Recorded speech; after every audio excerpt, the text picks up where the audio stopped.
welcome Hansu Jot. It's nice to be here with you. Would you please introduce yourself shortly? Yes.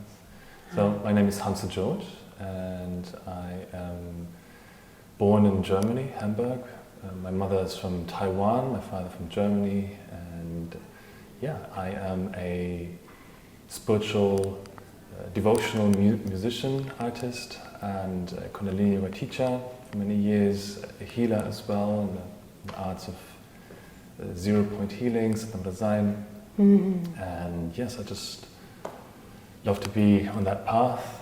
Yes, and sharing whatever I have to share, my offerings in this lifetime. Beautiful. Yes. We start with this, we have Japji cards, we're going to pick one, but before you entered this path, maybe there was something that happened, so how did Kundalini Yoga came on your path? It's always lovely. How did it come to my path? So I was raised by my mum, who is a Buddhist, practicing Buddhist, and she was giving my brother and myself mantras, Buddhist mantras as children. So I was in contact with, the Naad, the sound current of, a spiritual teaching as a child. And I was kind of carrying it on when I was becoming older, started to meditate. I did transcendental meditation when I was a bit older, some martial arts, and started to do some form of Hatha yoga when I was beginning of my 20s. So basically I was looking for something that would transform and transmute some of the karmic energies that were still there, that that's kind of like normal carrying into from the childhood into adolescence. And I was looking for a way to really transmute those energies, those karmic energies, and that's why I was meditating already, and I did feel an effect already, becoming more calm and peaceful, but I was still missing that kind of, how would I say, I would still miss an impact, really a strong impact on something that was that I felt was deeper, deeper in the subconscious mind. And when a friend of mine introduced a meditation, a Kundalini Yoga meditation to me, and I remember it was this one with Har Har, 11 minutes. I was triggered a lot by this meditation, and I didn't do Kundalini before, and I felt a lot of emotions coming up, and I really felt it did something, And I think in that moment I knew that that's it. That's the thing that I was looking for, that gave me that last inch of impact and transformation that I was looking for. And I never stopped. Afterwards, I would just continued to. Although, so the story is actually that I was already signed in a Hatha Yoga teacher training back then. It's a form of Hatha Yoga, and I was about to actually embark on that journey, and then Kundalini Yoga came into my life, from the side, and I was, I just realized that I actually only practiced Kundalini Yoga at home. While I was still trying to maintain another teaching, But I realized at home, I would be teaching Kundalini, I would be practicing Kundalini Yoga basically all the time. And I realized it doesn't make sense. Why not just do a teacher training in Kundalini Yoga, which is then what I decided to do. Wow. And that was 2011. Oh, 2011. Wow. So that's a long time already. Great. And I never stopped. I'm just going strong on the path and finding ways to, to integrate it and to adjust it accordingly. Yeah. Wow. Thank you. And then if you can either recite it or say something about it that. So darkea sorgakea jitbe serba samale vaji Naad aneka sanka kete vavanhare kete Raag pari siokayen kete gavanhare gavituna pon bene besantar gavera jadharam duare. So what immediately the jumps Naad. out is the Naad, the Raag, the sound current, There's the expressive, the expression of the Naad. Yeah. And That's what you're doing, right? And apparently that's what I do. And how does it work? Because people might watch this and they don't know anything about Naad. What is Naad for you? The Naad. How do you explain? It is basically the universal sound current that is underlying any, the creation, existence. And by connecting to that underlying sound current in everything, we develop a deep relationship to life itself, to the sound of the vibration of life. And then by expressing it, we basically start to co-create our existence, our reality, literally. I think there's nothing higher than that, nothing higher than expressing, being a vessel of divine expression, and everyone has their unique individual expression. And like I always say, our soul has a blueprint that is, being imprinted in that soul body that wants to come through, wants to be expressed. And, sometimes in a very simple way, sometimes it becomes a bit more complex, but I would say there's nothing that is more precious than finding that and being in that channel of expressing that. And Naad is the underlying sound current of everything, of life, of existence. Yes.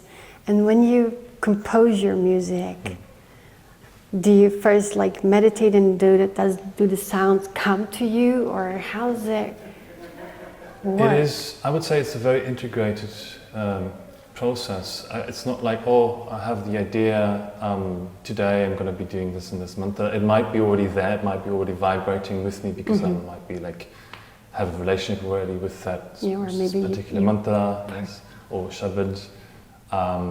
So I feel like it's an ongoing meditative process.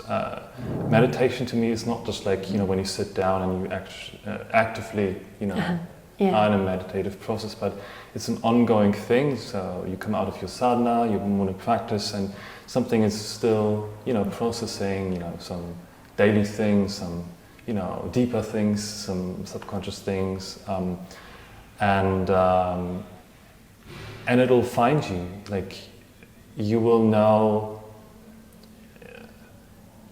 that there's a link, there's a relationship with a certain sound, a certain mantra, a certain word, a certain vision, And as I'm sitting down with my instrument, with my harmonium or guitar, or just singing or piano, or whatever instrument comes to me at that day, I'll basically just let it. I try to be an open channel. So it's not like I have that idea necessarily, but it comes perhaps as an idea, and then it just flows into the process. So I very rarely know the result before I actually start. It's while I'm doing it, it comes and it changes as well, and adjusts and aligns. Yeah, it's amazing. Yeah, and when you're in that process, to be in that process, you also need to be clear. You don't need to have too many things. Right. But now you're also a father, right? Right. Did it change that process? Yeah, very much. Yes. I mean, the reality of being a parent, living with your family, is that a child, the space is different, right? There's less spaces of silence and quietness. There's more things going on, in the space. So it becomes a bit more challenging to find that quiet space where you just with yourself and with your own meditative process. There's other external things going on as well. Yeah. So it definitely changed the way I approach things. It's more interrupted, I would say. But at the same time, it's also different because it enriches also my way of looking at life. Definitely has. It has. There's a different appreciation for life, I would say. Yeah. Before it was, some things felt a bit more conceptual, but having a child, being responsible for another life, literally, it just enriches the way I look at life and at other beings, humans in general. That having that responsibility that definitely made me made me step up my game basically as a human being. So, and that also like has an influence on the way I look at sound and like composing and making songs. Yeah, you can feel like you're stepping up higher, and it needs to be more concise, right? Yes. You don't have so much time to wander. It's more being in the now, and it's here. Yes. This is. I think this is what I feel in your energy when I hear you talk. Yeah, that's beautiful. And do you also like bring your child into when you're composing or when you're playing? Does it? So he is. When I was very young, like 4 years old, I was introduced to the piano. Like there was a piano in the house. I was like starting to play, and I remember that I not always liked to practice. So I started to actually practice piano from early on, and with my son Ea, he's also playing the piano already. Like he's pressing keys basically, and I feel like I would like to allow a space of openness as long as possible, meaning that he can just like experience himself and play around basically. And I feel like this is the most important thing, that he's just like playing around. And so in a way he is part of that sound game in a way already. We've been playing piano together sometimes. He loves it, and guitar as well. And he even like inspired a song of mine, like literally. Which one? It's not yet out. Oh, it's not yet. Still in the process. Okay. Too many interruptions. But yeah, he is part of it. Like, on a deeper level, but also sometimes like on a direct level as well. Yes. And I feel like he's, he likes to dance. He likes to do the music, and I feel like he's going to be part of that journey quite a lot. Yes. Yeah, that's amazing. It's beautiful. I think, as a parent, if you can give this kind of love to to something bigger, and the connection that there's more, that's something so valuable if we can give that to our children. Yes, right. Because especially if it's coming naturally and like with love and without any form of like early expectations. I feel like sometimes there can be like projections of things that I couldn't do as a child. Like now my child has to do what I couldn't do. These kind of projections. I feel sometimes, sometimes there's a tendency to do that, and I just try to keep it as natural and as open as possible. That's a challenge, right? But later, when he actually decides and commits to some path, whatever it is, musically, whatever, then I will also have to tell them, okay, so if you commit, then you need to commit. So then you need to practice as well. Out, yes. Yeah. But he's still small, right? He's 3.5, almost 4 actually. Like in December he's going to be 4. Okay, So time goes fast. Time flies. Yeah, time flies, right. Being on this path and your music, you touch so many hearts, and you inspire so many people.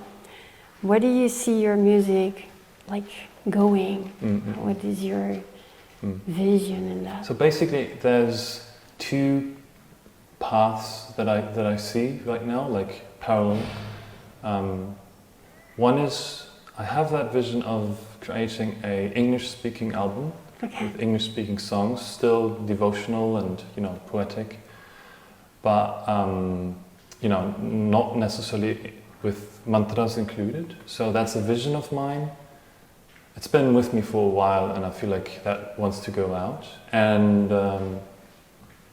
because I feel like there's still people out there that have no idea what Kundalini Yoga is, or what mantra music is. Maybe even devotional music is normally connected to a certain religion. I've been listening to Christian music even, and different kinds of spiritual music. So I feel like there's a whole crowd that knows that there's an underlying spirituality waiting for them, and songs would basically pick them up. Yeah. And I have those songs, so I would I would like them to see the world. Yeah. the light. And then the other path that I see is actually going deeper into like Raags and Naad yoga, really like the most traditional way of our path, and to be to go deeper in my teachings and my learnings as well, and my studying, and to go deeper to that, and then also starting to express more the very traditional way of actually expressing. Wow, the Naad. that's great. Exactly, it's like it's like this. But it's like this, but it does also feel there's a connection between them. Of course, there's a fabric of sound that it's is not. It was a different approach, I would say. It's quite a different approach, but in the end, it's actually the same. Yeah, because the creative, I would call it mastery of creating music. You might know the rules of how to do it, but at the end of the day, it's not about the rules. It's about the expression, just like in a different form, a different structure that is around it, and it carries it differently. Yes. With Raags, it's, there's these different structures and those forms that are being respected as you Yeah, because maybe people might not know what a Raag is. Yes. You can. Yeah. So basically, Raags from the ancient Indian tradition, Vedic traditions even, where you have certain scales, certain emotional signatures even included, certain form of how to, like a certain procedure of what tone is eliciting a certain emotional response. So it helps to have that emotional response and to express that and to release it and to transmute it through almost, I would say, a yogic approach to music. Yes, maybe you can have your English voices on this Raag. It's possible, yes, it's possible. Yeah, that would be, it's nice. Definitely. It's all possible. And it creates a different kind of depth to the sound. Yes. You don't even know exactly why or what happens if you're not trained, but it's creating a different depth. That is my experience. Yes, and it's also like you have different Raags for different energies, right? Yes, different energies, emotions, different situations, different times of the day, different circumstances. Yeah, it's a whole study. Yes, it's very deep, and I definitely want to deepen my studies. Yes. That's really, I've also studied it a little bit, but it's really, there's like an ocean of wisdom that's there, right? It's a whole teaching by itself, basically. Yeah. Yoga, dance. Yes. And when you go, like where you are now and where you're going, if you see yourself like doing that, I feel like there's so much love that you share in your teachings and in your music. Is it, well, you also, I talked before with others, and it's really like, if you can take yourself out of it as much as you can, and can let like the divine go through you and be there, I feel that's also what you're doing, right? Is that you take your personality away, but not away, but it's there, but it's, you open yourself for... Oh yeah, like, I would say, you can't really express authentically without becoming a vessel of something that is beyond yourself, or beyond, let's say, beyond your, your mind, your thinking space. There has to be, you have to become a channel of some sort in order to allow something that is bigger than just like me to come through. Yeah. And it, like, when I look at my, journey of sound, when I was, for example, when I was performing on stage, doing songs, I had a band when I was younger, but it was more like, it was like a personal expression in many ways. I would say the energies were quite different. it was still coming from me, like my way of writing or like what I want to say. And it, like in comparison to what I do now, what I feel now when I'm on stage and when I'm singing, it felt small. It felt like something that I want to say, something that is important to me. Mm-hmm. While in that devotional channel of expressing, it's not about what I want to say. It's something that's like, it's more the space itself wants to express something, and it happens to come through me, and not even like it doesn't even stay with me, because like normally there's a crowd singing along eventually. Yeah.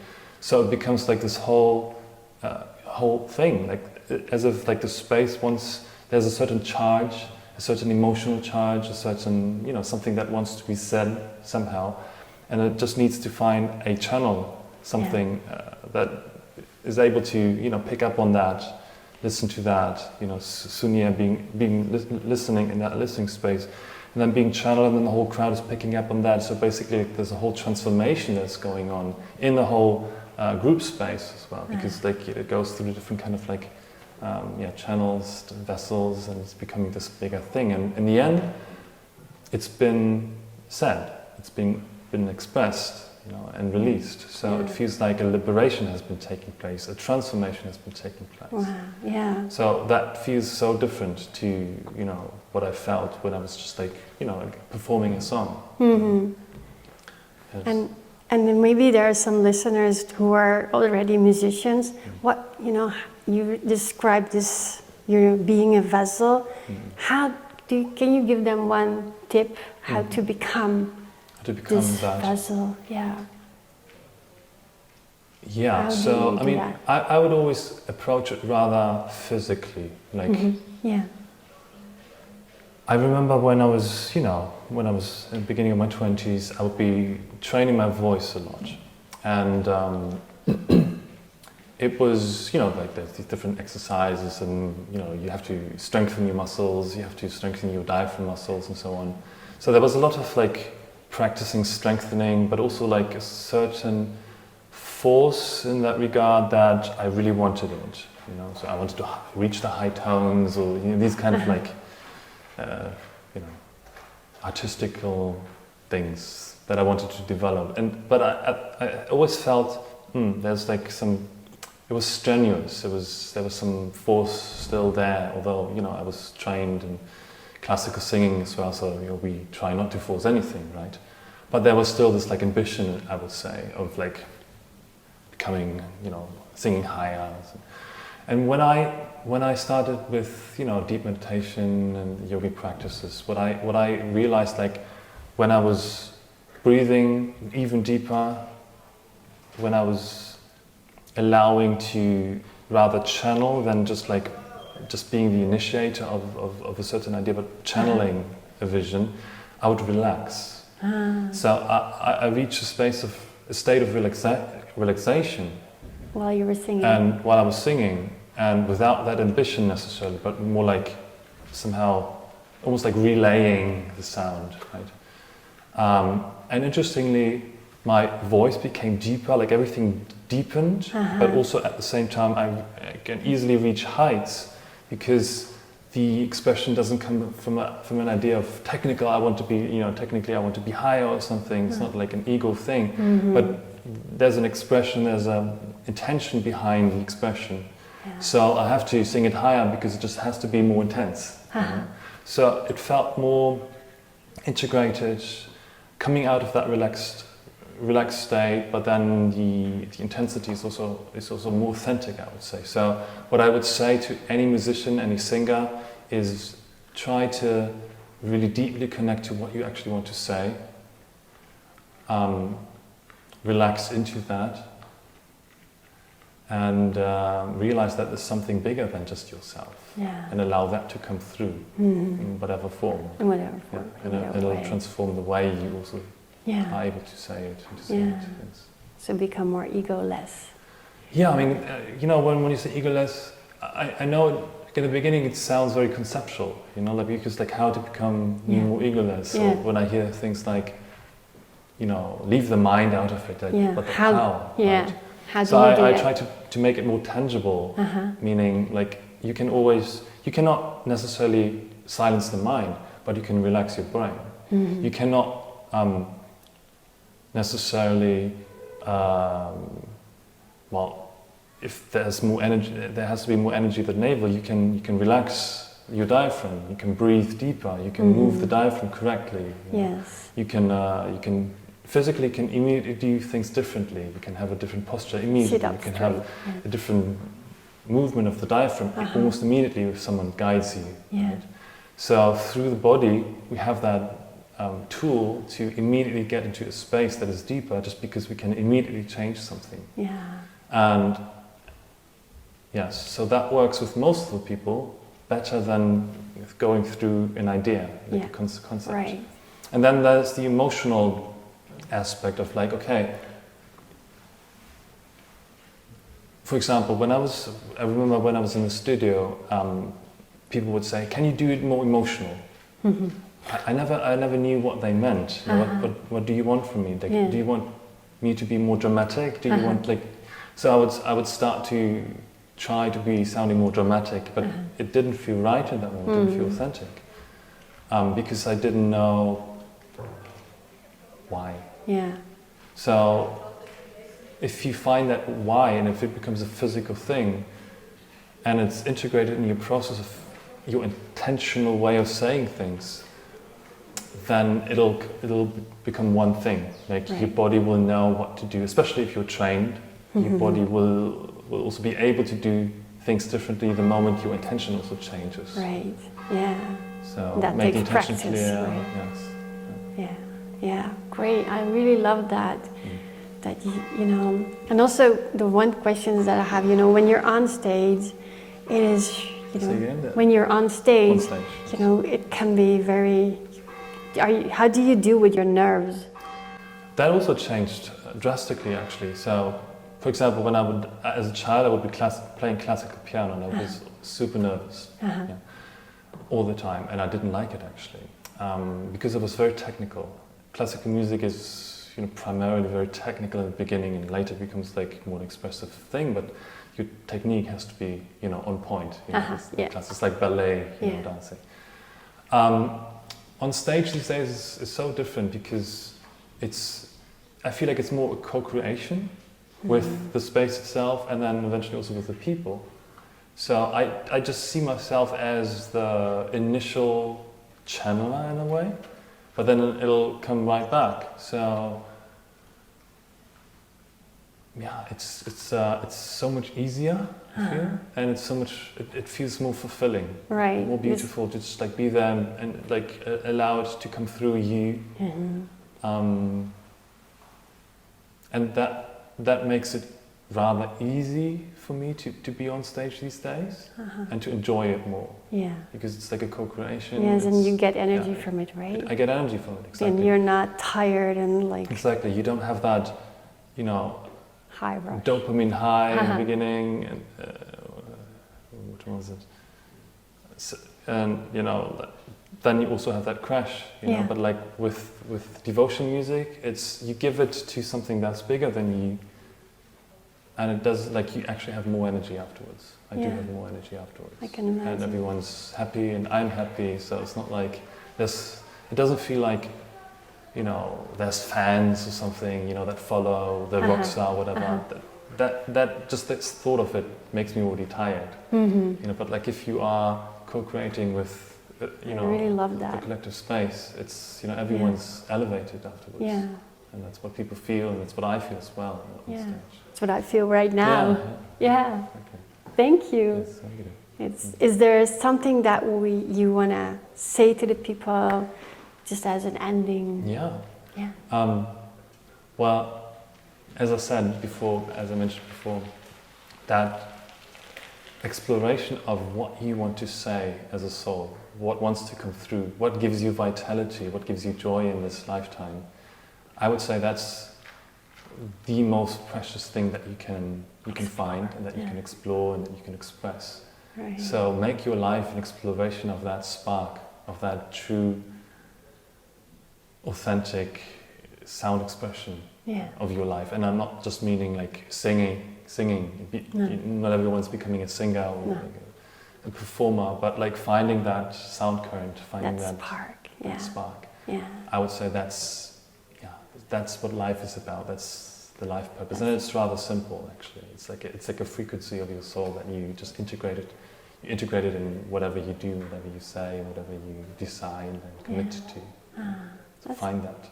Beautiful. Yes. You found it, right? Or it found you. We are all in an exploration of that. It's an ongoing exploration. Right. I found something. Yes, and then you're still on the way and deepening that experience and aligning it.